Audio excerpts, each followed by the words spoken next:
নামাজের আয়াত আছে 80 থেকে 82টা, আর জেহাদের কেতালের আয়াত আছে 6 থেকে 700। তাহলে নামাজও ফরজ, জেহাদও। কিন্তু ফরজ জেহাদের কথা বলে না কেন? খালি কয় নামাজ পড়ো, নামাজ পড়ো, নামাজ পড়ো, নামাজ জান্নাতের চাবি। কিন্তু জেহাদ যে ফরজ ওটা বলে না কেন? কুতিবা আলাইকুমুস সিয়াম কামা কুতিবা আলাল লাযিনা মিন ক্বাবলিকুম লাআল্লাকুম তাত্তাকুন।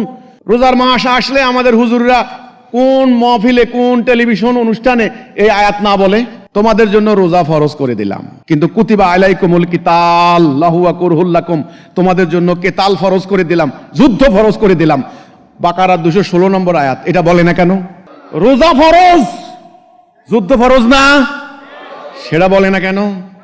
নামাজ ফরজ, জিহাদ ফরজ না, সেটা বলে না কেন? রাসূল নামাজও পড়েছেন, জিহাদও করেছেন, যখন রোজাও রেখেছেন, যুদ্ধ করেছেন।